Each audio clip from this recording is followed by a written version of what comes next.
तो सोचो, एक छोटी सी टूटी हुई झोपड़ी के अंदर एक अमीर औरत, एक गरीब परिवार और सामने खड़ा वो आदमी जिसने सालों पहले एक जिंदगी छीन ली थी और आज फिर एक सच को दबाने आया था। झोपड़ी के अंदर हवा जैसे रुक गई थी, सबकी सांसें थम गई थी और तभी शोभा देवी ने अपना फोन विक्रम की तरफ बढ़ाया। उनकी आंखों में डर नहीं, बल्कि एक अजीब सा आत्मविश्वास था।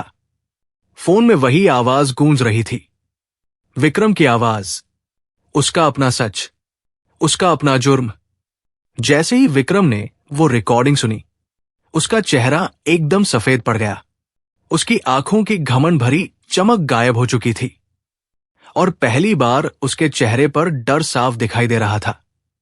कुछ पल के लिए वो बिल्कुल चुप हो गया, लेकिन फिर अचानक उसने खुद को संभालते हुए जोर से हंसने की कोशिश की। ये सब कुछ साबित नहीं करता, उसने गुस्से में कहा, लेकिन उसकी आवाज अब पहले जैसी मजबूत नहीं थी।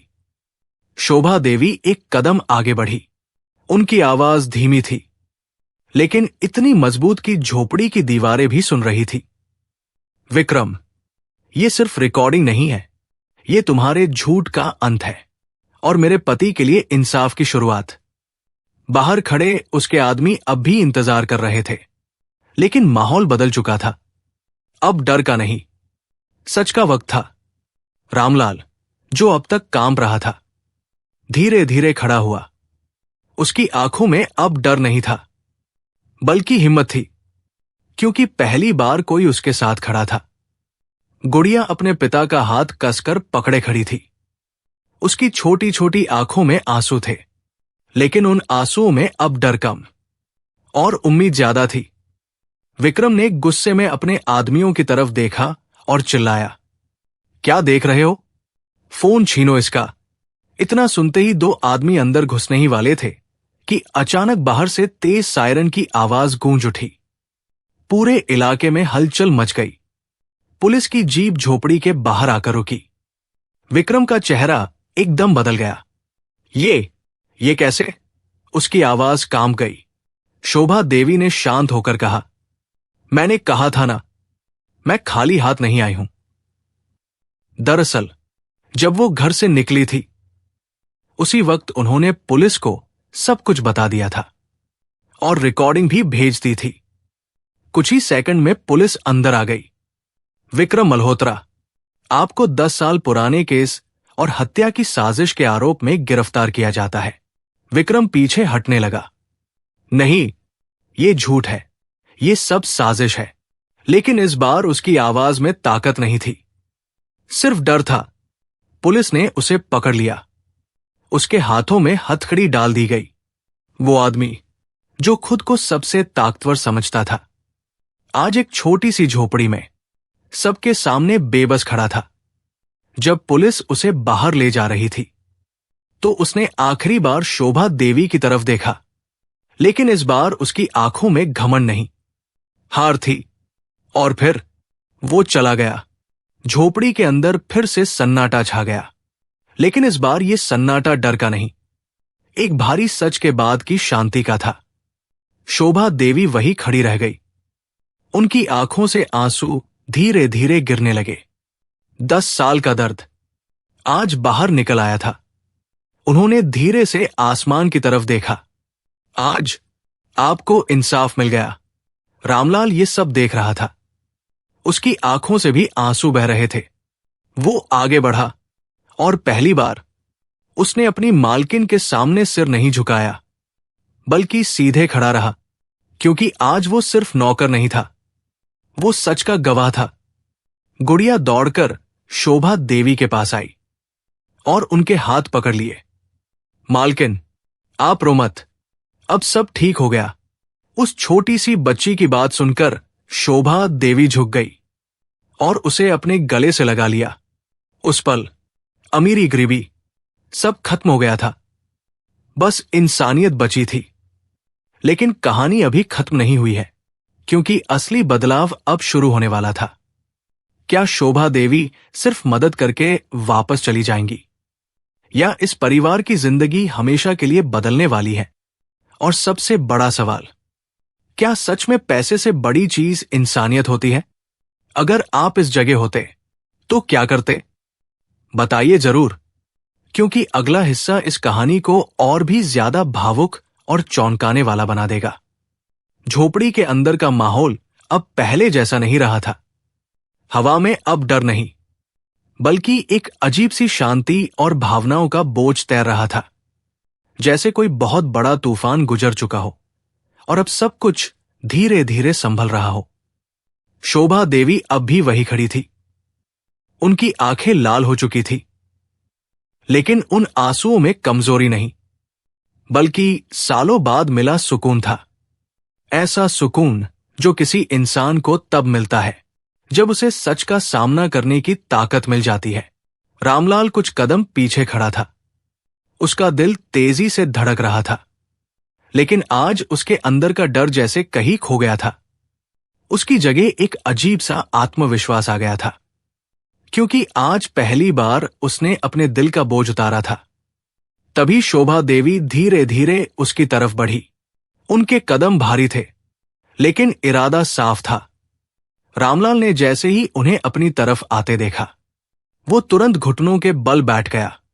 उसकी आंखों से आंसू बहने लगे। मालकिन, मुझे माफ कर दीजिए। अगर मैंने पहले ही सच बता दिया होता तो शायद।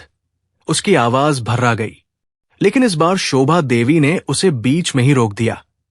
उन्होंने झुककर उसका हाथ पकड़ा और बहुत ही नरम लेकिन मजबूत आवाज में कहा, नहीं रामलाल, गलती तुम्हारी नहीं थी। गलती उस डर की थी जिसने तुम्हें सालों तक चुप रखा। रामलाल ने हैरानी से उनकी तरफ देखा। शायद उसे उम्मीद नहीं थी कि उसे डांट नहीं, बल्कि समझ मिलेगी। शोभा देवी ने उसकी आंखों में देखते हुए कहा, तुमने अपने परिवार को बचाने के लिए चुप्पी चुनी और आज सच बोलकर इंसानियत को बचाया। ये छोटी बात नहीं है। इतना सुनते ही रामलाल फूट फूट कर रो पड़ा। उसकी बेटी गुड़िया भी उसे पकड़कर रोने लगी। वो छोटा सा परिवार जो अभी तक डर और गरीबी में दबा हुआ था, आज पहली बार खुद को अकेला नहीं महसूस कर रहा था। तभी शोभा देवी की नजर फिर से उस झोपड़ी पर गई। वही टूटी दीवारें, वही खाली बर्तन, वही कमजोर बूढ़ी मां। उनके दिल में फिर एक टीस उठी। उन्होंने चारों तरफ देखा और फिर धीरे से कहा, रामलाल, तुम इतने सालों से मेरे घर में काम कर रहे हो, लेकिन मैंने कभी ये नहीं पूछा कि तुम कैसे जी रहे हो। उनकी आवाज में पछतावा साफ झलक रहा था। रामलाल कुछ बोल नहीं पाया, बस चुपचाप सिर झुका लिया। तभी शोभा देवी ने एक ऐसा फैसला लिया जिसने सब कुछ बदलने वाला था। उन्होंने सीधा खड़े होकर कहा, आज से ये सब खत्म। रामलाल ने चौंक कर उनकी तरफ देखा। क्या मतलब मालकिन? शोभा देवी ने गहरी सांस ली और फिर जो कहा उसे सुनकर उस झोपड़ी की दीवारें भी जैसे हैरान रह गई। आज से तुम सिर्फ मेरे नौकर नहीं हो, तुम मेरे परिवार का हिस्सा हो। कुछ पल के लिए समय जैसे थम गया। रामलाल को यकीन ही नहीं हुआ कि उसने सही सुना है। मालकिन, ये आप क्या कह रही है? उसकी आवाज कांप रही थी। शोभा देवी ने आगे बढ़कर उसकी बेटी गुड़िया के सिर पर हाथ फेरा। और ये अब मेरी बेटी है। गुड़िया की आंखें बड़ी हो गई। उसने पहली बार किसी अमीर इंसान के चेहरे पर इतना प्यार देखा था। वो धीरे से बोली, सच में? शोभा देवी की आंखें फिर भर आई। हाँ बेटा, बिल्कुल सच। तभी बूढ़ी मां की आंखों से आंसू बहने लगे। उन्होंने कांपते हुए हाथ जोड़ दिए। बिटिया, भगवान तुम्हें खुश रखे। आज तक किसी ने हमें इंसान समझकर भी नहीं देखा। शोभा देवी तुरंत उनके पास गई और उनके हाथ पकड़ लिए। अम्मा, अब आपको हाथ जोड़ने की जरूरत नहीं। अब ये घर आपका है। ये सुनते ही झोपड़ी के अंदर का माहौल पूरी तरह बदल गया। जहां पहले डर और बेबसी थी, अब वहां अपनापन और उम्मीद थी। लेकिन असली बदलाव अभी बाकी था। शोभा देवी ने तुरंत अपने ड्राइवर को फोन किया। गाड़ी तैयार करो और साथ में डॉक्टर भी लेकर आओ। रामलाल घबरा गया। मालकिन, आप इतना सब क्यों कर रही हैं? शोभा देवी ने उसकी तरफ देखकर कहा। क्योंकि इंसानियत सिर्फ बातें करने से नहीं, निभाने से साबित होती है। उनकी ये बात सीधे दिल में उतर गई। कुछ ही देर में डॉक्टर आ गया। उसने बूढ़ी मां की जांच की, दवाइयां दी और कहा कि अगर सही इलाज मिले तो वो ठीक हो सकती है। ये सुनकर गुड़िया खुशी से उछल पड़ी।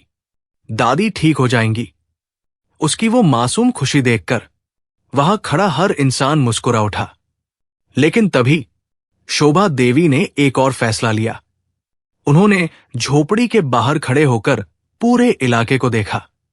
वहां कई ऐसे ही घर थे, कई ऐसे ही परिवार जो चुपचाप गरीबी में जी रहे थे।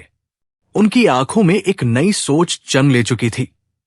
उन्होंने धीरे से कहा, अगर एक रामलाल की जिंदगी ऐसी है तो न जाने कितने लोग ऐसे ही जी रहे होंगे।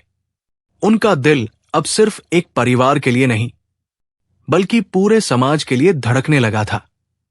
लेकिन सवाल अभी भी बाकी था। क्या यह सब इतना आसान होगा? क्या समाज इस बदलाव को स्वीकार करेगा? और क्या शोभा देवी सच में अपने इस फैसले को निभा पाएंगी? कहानी अब एक नए मोड़ पर आ चुकी है, जहां इंसानियत सिर्फ एक भावना नहीं, बल्कि एक जिम्मेदारी बनने वाली है। अगर आप शोभा देवी की जगह होते तो क्या आप भी एक नौकर को अपना परिवार बना लेते? सोचकर जरूर बताना, क्योंकि अगला पार्ट इस कहानी को और भी गहराई और भावनाओं में ले जाने वाला है। झोपड़ी के बाहर हल्की धूप फैल चुकी थी, लेकिन उस दिन जो रोशनी वहां थी वो सिर्फ सूरज की नहीं थी, वो एक नई शुरुआत की थी। एक ऐसी शुरुआत जहां पहली बार किसी ने गरीब को सिर्फ मजदूर नहीं, बल्कि इंसान समझा था। शोभा देवी गाड़ी के पास खड़ी थी। उनका चेहरा अब पहले जैसा सख्त नहीं था। उसमें एक अपनापन था, एक जिम्मेदारी थी, जैसे उन्होंने मन ही मन कोई बहुत बड़ा फैसला कर लिया हो। रामलाल अब भी थोड़ा पीछे खड़ा था। उसे अभी तक यकीन नहीं हो रहा था कि उसकी जिंदगी इतनी जल्दी बदल सकती है। जो इंसान कल तक 2 वक्त की रोटी के लिए संघर्ष कर रहा था, आज वही इंसान किसी के परिवार का हिस्सा बन चुका था। तभी शोभा देवी ने मुड़कर उसकी तरफ देखा और कहा, रामलाल, अब यहां नहीं रहना है। रामलाल चौंक गया। मालकिन, अब तुम, अम्मा और गुड़िया सब मेरे साथ चलोगे शांति निवास। ये सुनते ही रामलाल के पैरों तले जमीन जैसे खिसक गई। वो हड़बड़ाकर बोला, नहीं मालकिन, ये कैसे हो सकता है? हम लोग वहां उस बड़े घर में। उसकी आवाज में डर था, झिझक थी और कहीं न कहीं अपनी औकात का एहसास भी। लेकिन शोभा देवी उसके पास आई और बहुत ही शांत लेकिन गहरी आवाज में बोली, औकात इंसान की गरीबी से नहीं, उसके दिल से होती है, और तुम्हारा दिल बहुत बड़ा है रामलाल। ये शब्द सीधे उसके दिल में उतर गए। गुड़िया उत्साह में बोली, बाबा, हम बड़े घर में जाएंगे। रामलाल ने अपनी बेटी की तरफ देखा। उसकी आंखों में चमक थी, सपनों की चमक, जो उसने शायद पहले कभी नहीं देखी थी। वो कुछ पल चुप रहा, फिर धीरे से बोला, जैसा आप ठीक समझे मालकिन। बस यही पल था जब एक गरीब आदमी ने अपनी किस्मत को बदलने की हिम्मत की। कुछ ही देर बाद वही काली बड़ी गाड़ी, जो कुछ समय पहले उस बस्ती में अजीब लग रही थी, अब उसी गाड़ी में रामलाल का पूरा परिवार बैठा था। गुड़िया खिड़की से बाहर देख रही थी। उसकी आंखों में हैरानी थी, खुशी थी और थोड़ी सी घबराहट भी। बूढ़ी मां धीरे धीरे सांस ले रही थी, लेकिन उनके चेहरे पर सुकून था, जैसे उन्हें विश्वास हो गया हो कि अब सब ठीक हो जाएगा। और रामलाल, वो बस चुपचाप बैठा था। उसकी आंखों में आंसू थे, लेकिन इस बार वो आंसू दुख के नहीं, बल्कि राहत के थे। गाड़ी धीरे धीरे शांति निवास के सामने आकर रुकी। वो वही बड़ा घर, वही आलीशान कोठी, जहां रामलाल सालों से काम करता था। लेकिन आज पहली बार वो वहां नौकर बनकर नहीं, बल्कि मेहमान बनकर आया था। दरवाजा खुला। बाकी नौकर और स्टाफ बाहर खड़े थे। सबके चेहरे पर हैरानी थी, क्योंकि उन्होंने कभी ऐसा नहीं देखा था कि मालकिन किसी नौकर को अपने साथ इस तरह घर लेकर आए। शोभा देवी गाड़ी से उतरी और फिर उन्होंने जो किया उसने सबको चौंका दिया। उन्होंने खुद गाड़ी का दरवाजा खोला और रामलाल की मां को सहारा देकर बाहर उतारा। ये देखकर बाकी लोग एक दूसरे को देखने लगे। फिर उन्होंने गुड़िया का हाथ पकड़ा और मुस्कुराकर कहा, आओ बेटा, ये अब तुम्हारा घर है। गुड़िया ने जैसे ही उस बड़े घर के अंदर कदम रखा, उसकी आंखें फैल गई। इतना बड़ा घर, इतनी साफ सफाई, इतनी रोशनी, उसने शायद ऐसा कभी सोचा भी नहीं था। लेकिन असली पल अभी बाकी था। शोभा देवी ने पूरे स्टाफ की तरफ देखा और सख्त आवाज में कहा, आज से रामलाल इस घर का नौकर नहीं है। सब लोग चौंक गए। आज से ये मेरे परिवार का हिस्सा है और इनकी इज्जत इस घर में उतनी ही होगी जितनी मेरी है। पूरा माहौल शांत हो गया। किसी की हिम्मत नहीं हुई कुछ कहने की, लेकिन कुछ लोगों के चेहरे पर असहमति साफ दिखाई दे रही थी, क्योंकि समाज इतनी जल्दी बदलता नहीं है। रामलाल ये सब देख रहा था। उसे थोड़ा अजीब लग रहा था, जैसे वो इस जगह का हिस्सा होकर भी कहीं न कहीं अलग है। तभी शोभा देवी ने उसकी तरफ देखा और समझ गई कि उसके मन में क्या चल रहा है। वो उसके पास आई और धीरे से बोली, डर मत, ये रास्ता आसान नहीं होगा, लेकिन सही है। उनकी ये बात जैसे उसके अंदर हिम्मत भर गई। उसी शाम शोभा देवी ने एक और बड़ा कदम उठाया। उन्होंने अपने वकील को बुलाया। सब लोग हॉल में बैठे थे, रामलाल, उसकी मां, गुड़िया और बाकी स्टाफ। वकील ने फाइल खोली और शोभा देवी ने जो कहा उसे सुनकर सबके पैरों तले जमीन खिसक गई। मैं अपनी संपत्ति का एक हिस्सा रामलाल के नाम करना चाहती हूं। पूरा हॉल सन्न रह गया। रामलाल हड़बड़ा गया, नहीं मालकिन, ये आप क्या कर रही है? मैं इसके लायक नहीं हूं। उसकी आवाज कांप रही थी, लेकिन शोभा देवी ने उसे रोका। लायक वो नहीं होता जिसके पास पैसा हो। लायक वो होता है जो दिल से सच्चा हो। और तुम हो। उनकी आंखों में एक अलग ही चमक थी, जैसे वो सिर्फ एक फैसला नहीं, बल्कि एक मिसाल बना रही थी। लेकिन हर कहानी में एक मोड़ ऐसा आता है जहां सब कुछ इतना आसान नहीं होता, और यहां भी वही होने वाला था। उसी वक्त घर के अंदर कुछ लोग इकट्ठा होने लगे। वो थे शोभा देवी के रिश्तेदार। उनके चेहरे पर गुस्सा साफ दिखाई दे रहा था। एक आदमी आगे बढ़ा और तेज आवाज में बोला, ये सब क्या हो रहा है शोभा? एक नौकर को तुम अपनी संपत्ति दे दोगी? माहौल फिर से गर्म होने लगा। रामलाल डर गया। गुड़िया उसकी पीछे छुप गई, लेकिन इस बार शोभा देवी पीछे नहीं हटने वाली थी। अब कहानी एक ऐसे मोड़ पर आ चुकी थी जहां इंसानियत और समाज आमने सामने खड़े होने वाले थे। क्या शोभा देवी अपने फैसले पर टिक पाएंगी? क्या समाज उन्हें रोक देगा? और क्या रामलाल इस नई जिंदगी को संभाल पाएगा? अगर आप वहां होते तो क्या आप भी समाज के खिलाफ जाकर सही का साथ देते? बताइए जरूर। शांति निवास का वो बड़ा सा हॉल जहां हमेशा शांति रहती थी, उस दिन जैसे तूफान का मैदान बन गया था। हर तरफ तनाव था, हर चेहरे पर सवाल था, और बीच में खड़ी थी शोभा देवी, बिल्कुल शांत, लेकिन अंदर से चट्टान की तरह मजबूत। उनके सामने उनके ही रिश्तेदार खड़े थे, वही लोग जो सालों से उनके घर आते जाते थे। लेकिन आज उनकी आंखों में अपनापन नहीं, बल्कि लालच और गुस्सा साफ दिख रहा था। सबसे आगे खड़ा उनका बड़ा देवर महेश गुस्से में बोला, शोभा, ये सब पागलपन है। एक नौकर को तुम अपनी जायदाद का हिस्सा दे दोगी?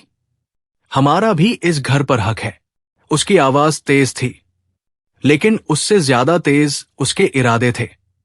रामलाल ये सब सुनकर कांप गया। उसका सिर अपने आप झुक गया, जैसे उसे फिर से अपनी औकात याद दिला दी गई हो। गुड़िया डर के मारे उसके पीछे छुप गई और बूढ़ी मां चुपचाप भगवान का नाम लेने लगी। लेकिन इस बार कुछ बदल चुका था। शोभा देवी ने धीरे से एक कदम आगे बढ़ाया। उनकी आंखों में अब आंसू नहीं थे, सिर्फ सच्चाई और हिम्मत थी। उन्होंने सीधा महेश की आंखों में देखा और कहा, हक की बात तुम कर रहे हो महेश। हक वो होता है जो रिश्तों से मिलता है, और तुम लोगों ने कब रिश्ता निभाया है? हॉल में सन्नाटा छा गया। महेश थोड़ा हड़बड़ा गया। मतलब क्या है तुम्हारा? शोभा देवी की आवाज अब और गहरी हो गई। जब मेरे पति की मौत हुई थी, तब तुम सब कहाँ थे? जब मैं अकेली इस पूरे कारोबार को संभाल रही थी, तब किसने मेरा साथ दिया था? उनकी हर बात जैसे तीर की तरह लग रही थी। तुम लोगों को सिर्फ मेरी संपत्ति दिखती है, लेकिन कभी मेरा दर्द नहीं दिखा। अब माहौल पूरी तरह बदल चुका था। जो लोग अभी तक ऊंची आवाज में बोल रहे थे, अब चुप थे। शोभा देवी ने फिर रामलाल की तरफ इशारा किया। और ये वो इंसान है जिसने बिना किसी लालच के सालों तक ईमानदारी से मेरा साथ दिया। रामलाल की आंखों से आंसू गिरने लगे। इसने कभी कुछ नहीं मांगा, कभी शिकायत नहीं की, और आज जब इसे जरूरत थी, तो क्या मैं इसे अकेला छोड़ देती? उनकी आवाज में अब दर्द भी था और गर्व भी। महेश ने फिर से गुस्से में कहा, तो क्या तुम एक नौकर को हमसे ऊपर रखोगी? शोभा देवी ने बिना एक पल सोचे जवाब दिया, हां, अगर वो इंसानियत में तुमसे बड़ा है तो हां। ये सुनते ही जैसे पूरे हॉल में बिजली सी दौड़ गई। कोई कुछ बोल नहीं पाया। ये सिर्फ जवाब नहीं था, ये एक फैसला था जो समाज के पुराने सोच पर सीधा वार कर रहा था। रामलाल अब भी खड़ा था, लेकिन इस बार उसका सिर झुका नहीं था। उसकी आंखों में एक अजीब सा आत्मसम्मान आ गया था। पहली बार उसे महसूस हुआ कि वो सिर्फ एक नौकर नहीं है, लेकिन कहानी का असली इम्तिहान अभी बाकी था। महेश ने गुस्से में कहा, ठीक है, अगर तुमने ये फैसला लिया है तो याद रखना, हम सब तुम्हारे खिलाफ कोर्ट जाएंगे। ये सुनते ही माहौल फिर से भारी हो गया। गुड़िया घबरा गई। बाबा, हमें फिर से निकाल देंगे क्या? उसकी मासूम आवाज सुनकर हर दिल पिघल सकता था। रामलाल ने उसे सीने से लगा लिया, लेकिन उसके पास कोई जवाब नहीं था। तभी शोभा देवी ने आगे बढ़कर गुड़िया के सिर पर हाथ रखा। जब तक मैं हूं, कोई तुम्हें कहीं नहीं भेज सकता। उनकी आवाज में इतनी ताकत थी कि वहां खड़े हर इंसान को यकीन हो गया। फिर उन्होंने अपने वकील की तरफ देखा। कागज तैयार करो, जो करना है अभी करो। वकील ने तुरंत सिर हिलाया।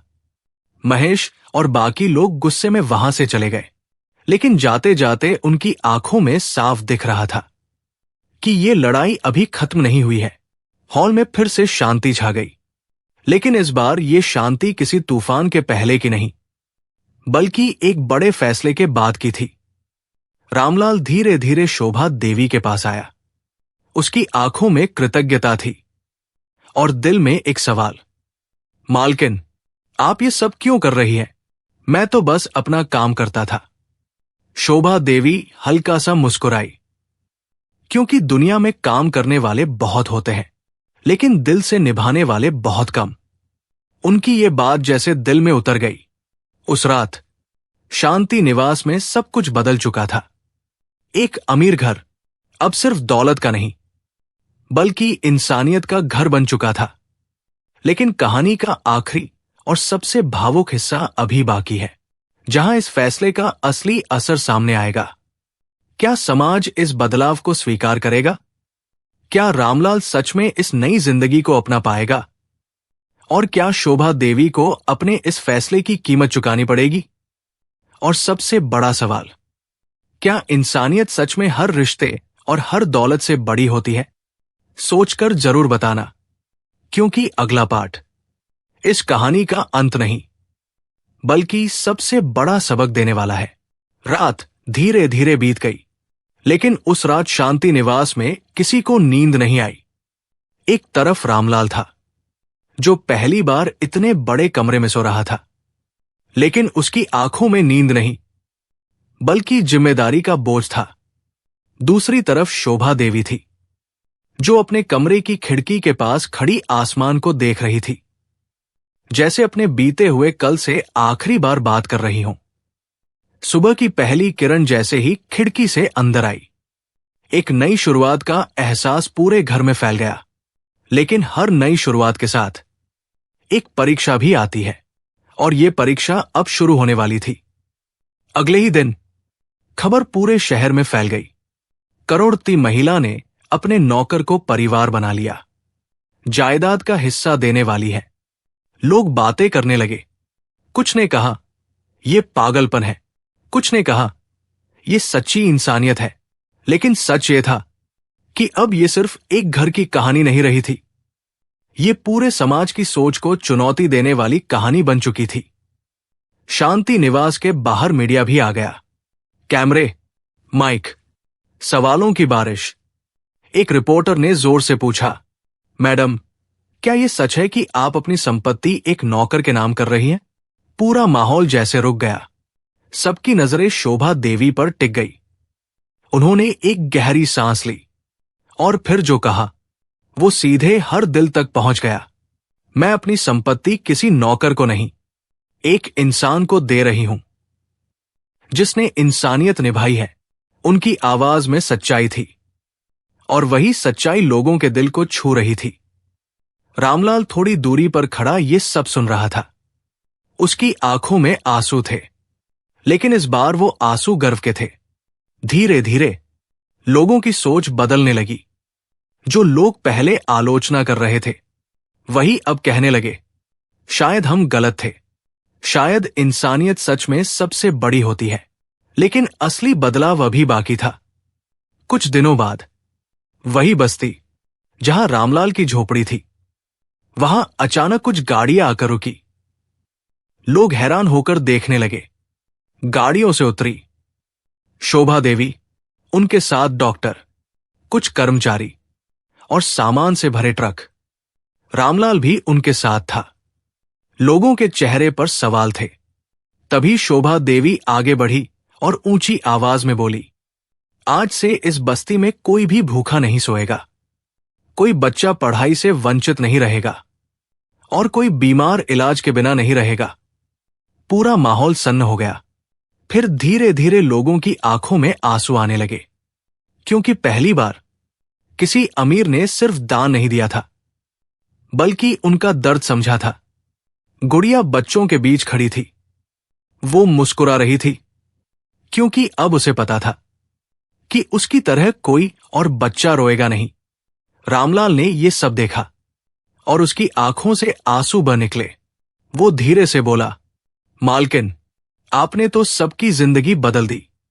शोभा देवी ने उसकी तरफ देखा और कहा, नहीं रामलाल, मैंने सिर्फ शुरुआत की है। असली बदलाव तब होगा जब हर इंसान किसी दूसरे के लिए खड़ा होगा। उनकी ये बात जैसे पूरे माहौल में गूंज गई। समय बीतता गया। शांति निवास अब सिर्फ एक घर नहीं रहा, वो एक मिसाल बन चुका था, जहां अमीरी और गरीबी के बीच की दीवार टूट चुकी थी, जहां एक नौकर परिवार बन गया था, और एक मालकिन मां बन गई थी। और सबसे खास बात, शोभा देवी को अब वो खालीपन महसूस नहीं होता था, क्योंकि अब उनके पास सिर्फ दौलत नहीं, बल्कि अपने लोग थे। एक दिन शाम को वो उसी बगीचे में बैठी थी जहां कभी अकेलापन था। गुड़िया उनके पास आकर बैठी और बोली, मां, आप खुश है ना? शोभा देवी मुस्कुराई। उनकी आंखों में हल्की नमी थी। हाँ बेटा, अब सच में खुश हूं। और आसमान की तरफ देखते हुए उन्होंने धीरे से कहा, शायद यही असली दौलत है। तो दोस्तों, ये कहानी हमें क्या सिखाती है? कि इंसान की कीमत उसके पैसों से नहीं, उसके दिल से होती है। और जब इंसानियत जागती है, तो सबसे बड़ा बदलाव वही लाती है। अब आप बताइए, अगर आपके सामने भी कभी ऐसा मौका आए जहां आपको अपने फायदे और किसी की मदद के बीच चुनना हो, तो आप क्या चुनेंगे? क्या आप भी शोभा देवी की तरह इंसानियत का साथ देंगे या समाज के डर से पीछे हट जाएंगे? कमेंट करके जरूर बताइए, क्योंकि हो सकता है आपकी सोच किसी और की जिंदगी बदल दे।